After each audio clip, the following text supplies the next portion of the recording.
নমস্কার সকলকে, অভিনন্দন আমার চ্যানেলটি দেখার জন্য।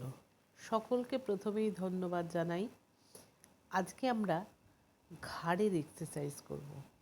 ভীষণ উপকার ঘাড়ের এক্সারসাইজ।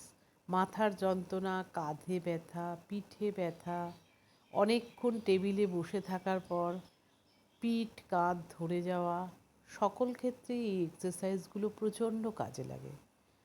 বসে বসে এই এক্সারসাইজগুলো করা যায়।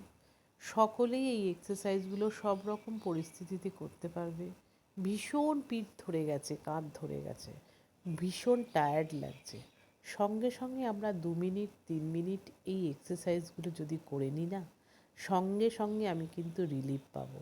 যাদের 12 মাস মাথার যন্ত্রণা আছে, রোদে বেরোলে কষ্ট হয়, রোদে দাঁড়িয়ে থাকলে কষ্ট হয়, তারা অবশ্যই এই এক্সারসাইজগুলো প্রতিদিন একবার করে করে নেবেন। কিছুদিনের মধ্যেই দেখবেন আপনার মাথার যন্ত্রণা অনেকটাই কমে গেছে। সাইনাসের প্রবলেম, যাদের ঘন ঘন সর্দি লেগে যায়, সামান্য একটু ওয়েদার চেঞ্জেই যাদের সর্দি গরমি মতো হয়, তারা কিন্তু এই এক্সারসাইজগুলো রোজ করতে পারেন। ভীষণ উপকার পাবেন এই ঘাড়ের এক্সারসাইজগুলো করার সময়। অবশ্যই জোরে শ্বাস নেবেন এবং ছাড়বেন, এবং পিঠের মেরুদণ্ডকে সোজা রাখবেন। সোজা রাখলে কি হয়, আমাদের ঘাড়ের এক্সারসাইজটা আমরা সঠিকভাবে করতে পারি। খুব সোজা ঘাড়কে ধীরে ধীরে মুভমেন্ট করবেন।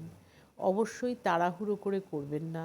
ঘাড়ে আমাদের অনেক সূক্ষ্ম সূক্ষ্ম শিরা আছে, সেই শিরাগুলো কিন্তু মাথার চুলের থেকেও সূক্ষ্ম।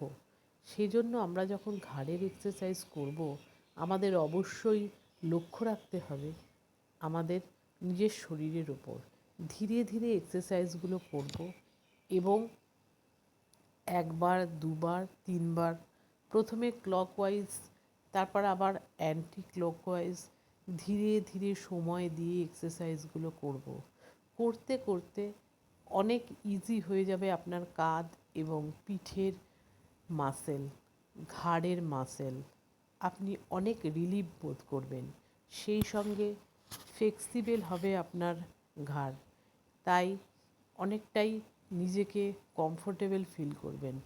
অনেকক্ষণ ধরে ল্যাপটপের সামনে বসে আছেন, একটা তো অস্বস্তি হয়ই, সঙ্গে সঙ্গে করে নিন, দেখুন অনেকটাই রিলিফ পাবেন। এই এক্সারসাইজগুলো মাথার যন্ত্রণাকেও কমায়। ভীষণ স্ট্রেস লাগছে, ঘন ঘন 3বার জোরে শ্বাস নিয়ে নিন, তারপর এই এক্সারসাইজগুলো ধীরে ধীরে করুন। শ্বাসটাকে নেওয়ার সময় মনটাকে শ্বাসের দিকে ধ্যান দিয়ে জোরে শ্বাসকে টানবেন এবং ছাড়বেন, দেখবেন অনেক রিলিফ পাবেন।